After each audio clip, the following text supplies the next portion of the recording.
Hello students, good morning. ये आपका economics का सेट 1 है।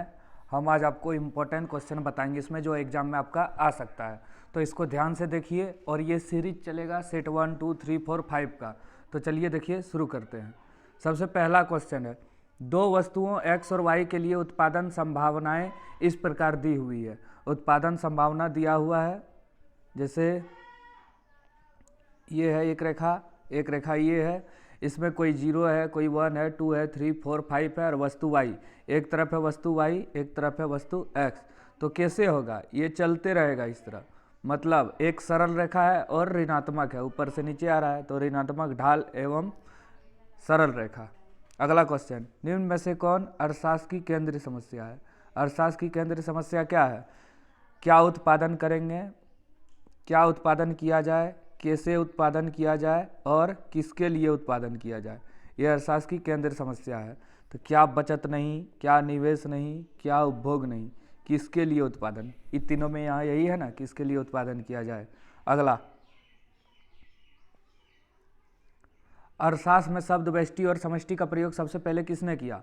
मतलब किस अर्थशास्त्री ने अर्थशास्त्र का सबसे पहले प्रयोग किया था व्यष्टि और समष्टि में? रैगनरफिश। अगला, एक किसान खेत की जुताई के लिए ट्रैक्टर और हल बैल दोनों का प्रयोग कर रहा है और किसी एक तकनीक का चयन करता है, तो यह चयन अर्थशास्त्र की किस केंद्रीय समस्या से मेल खाता है? क्या उत्पादन किया जाए, किसके लिए किया जाए, कितनी मात्रा में करे, कि कैसे करे। तो कैसे करे, कैसे देखो, मतलब हल से वो खेती करेगा या ट्रैक्टर बैल से करेगा, हल बैल से करेगा या ट्रैक्टर से करेगा, इसको बोलते हैं कैसे उत्पादन किया जाए। क्या उत्पादन किया जाए इसको पते होगा, क्योंकि गेहूं भी उपजाएंगे तो ट्रैक्टर से या हल से, दोनों से जोत सकते हैं।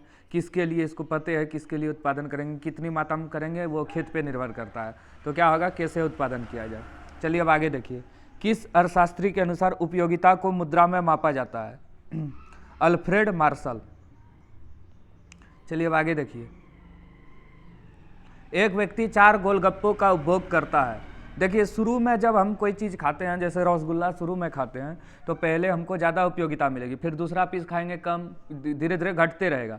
उसी तरह ही 4 गोलगप्पा जब खाता है तो शुरू में इसको 15 यूनिट प्राप्त होता है, फिर 12 यूनिट प्राप्त होता है, फिर 10 यूनिट प्राप्त होता है, फिर 8 यूनिट, सबको जोड़ेंगे तो 45 यूनिट होगा। क्या होगा? 45 यूनिट। चलिए अब आगे देखिए आ गया, रसगुल्ला बोले और रसगुल्ला आ गया। दो वस्तुएं रसगुल्ला और गुलाब जामुन के लिए बजट रेखा ए बी है। इन दो वस्तुओं की कीमत पी आर और पी जी, पी आर मैंने price of rasgulla, P G मैंने प्राइस ऑफ गुलाब जामुन। तो दोनों के बीच ढाल क्या होगी? पी जी बटे पी आर, क्योंकि पी वाई बटे पी एक्स होता है या डी वाई बटे डी एक्स। तो वाई के जगह क्या है? वाई के जगह है गुलाब जामुन, मतलब जी, और इसके जगह क्या है? रसगुल्ला, तो आर, इसी को लिखते हैं पी जी बटे पी आर। हो गया। चलिए अब आगे, निम्न में से कौन किसी वस्तु की मांग को प्रभावित करने वाले एक कारक नहीं है? वस्तु की कीमत मांग को प्रभावित करता है, अधिक कीमत पर मांग अधिक, कम कीमत पर मांग कम। वस्तु की कीमत भी प्रभावित करता है, संबंधित मतलब उस वस्तु की कीमत उपभोक्ता की आय भी प्रभावित करता है, साधनों की कीमत प्रभावित नहीं करता है। चलिए अब आगे,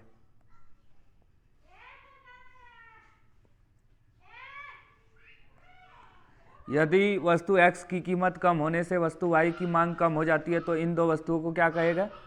प्रतियोगी वस्तु। प्रतियोगी वस्तु मतलब होता है प्रतिस्थापन वस्तु। प्रतिस्थापन माने क्या हुआ? जैसे चाय और कॉफ़ी, तो एक की कीमत अगर कम होगी तो दूसरे की मांग कम हो जाएगी, क्योंकि उठो वही वस्तु नहीं खरीदेगा। जैसे चाय और कॉफ़ी है, अगर चाय की कीमत कम हुई तो आदमी चाय खरीदने लगेगा, कॉफ़ी नहीं खरीदेगा।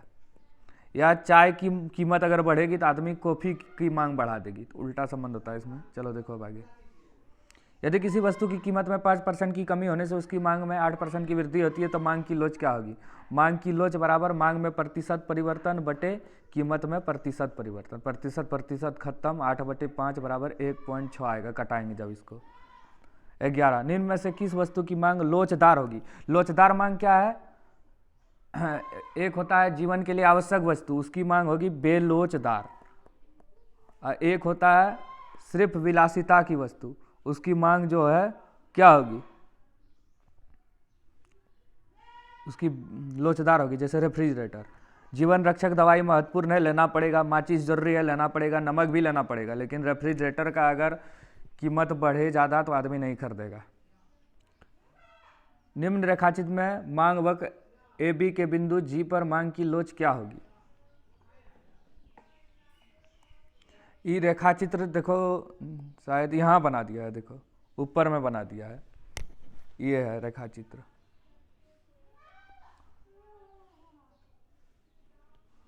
इसमें मांग की लोच क्या होगी?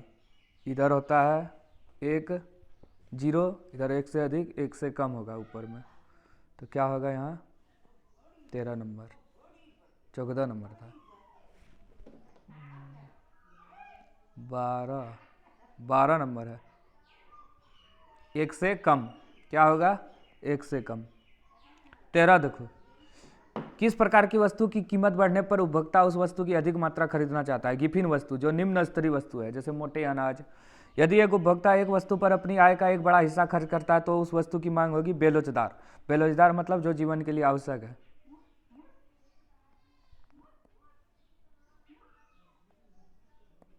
चलिए अब आगे। औसत स्थिर लागत वक्र का आकार क्या आता है? आयताकार परवलय। परिवर्ती साधन का औसत उत्पाद बढ़ता है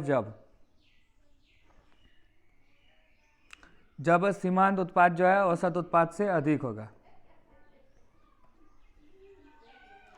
कुल उत्पाद अधिकतम होता है तब सीमांत उत्पादन का मान क्या होता है? कुल उत्पाद अधिकतम होता है तब सीमांत उत्पादन का मान 0 होता है। मतलब जब सीमांत उत्पादन का मान 0 होगा तो कुल उपयोगिता क्या होगी? अधिकतम होगा। चलिए 18 देखिए। यदि कुल उत्पाद टीपी तथा परिवर्ती साधन की मात्रा क्यू है तो औसत उत्पाद का सूत्र क्या होगा? Total product. तो टोटल प्रोडक्ट बटे क्यू, क्वांटिटी। यदि कुल उत्पाद टीपी तथा परिवर्ती साधन की मात्रा क्यू है तो सीमांत उत्पाद क्या होगा? डेल्टा टीपी बटे डेल्टा क्यू, माने परिवर्तन। जब औसत लागत सीमांत लागत से कम है तब औसत लागत क्या होगी? जब औसत लागत सीमांत लागत से कम है तो औसत लागत क्या होगी? ये बढ़ती है। परिवर्तनशील अनुपात का नियम उत्पादन के कितने स्तर की व्याख्या करता है? ये 3 होगा। अल्पकालीन औसत लागत वक्र का आकार होता है यू के आकार का। निम्न में से कौन स्थिर लागत का उदाहरण है? अस्थायी कर्मचारियों का वेतन। औसत लागत और सीमांत लागत आपस में बराबर होती है जब औसत लागत क्या होती है? न्यूनतम होती है, माने कम से कम होती है। किसी वस्तु की प्रति इकाई बिक्री से एक उत्पादक को प्राप्त राशि को क्या कहते हैं? ये होगा, हाँ, औसत आगम होगा। कुल लागत टीसी, कुल स्थिर लागत टीएफसी और कुल परिवर्तनशील लागत टीबीसी में क्या संबंध है? टीएफसी बराबर TC minus TBC. TFC plus TBC बराबर टीसी होता है, टोटल कॉस्ट। उसी को इधर उधर कर दिए हैं, टीएफसी प्लस टीबीसी बराबर टीसी किए हैं, तो इसको उधर ले गए तो माइनस में ना होगा।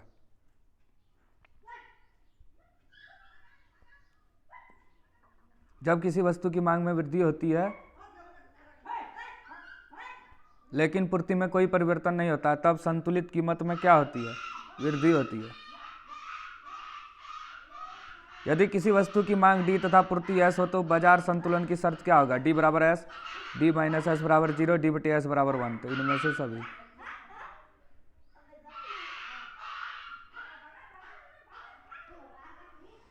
किसी वस्तु का न्यूनतम समर्थन मूल्य बाजार मूल्य से क्या होगा? अधिक होगा हमेशा। न्यूनतम समर्थन मूल्य मैंने क्या होता है? अगर बाजार कीमत से कम कीमत में वस्तु बिक रहा है तो उपभोक्ता उस वस्तु को नहीं, मतलब विक्रेता उस वस्तु को नहीं बेचेगा जब तक उसको कम से कम लागत के बराबर कीमत ना प्राप्त हो, तो उसी को बोलते हैं न्यूनतम समर्थ कीमत। इनमें से कौन सा फलन पूर्ति के नियम को प्रदर्शित करता है? एस बराबर एफ पी।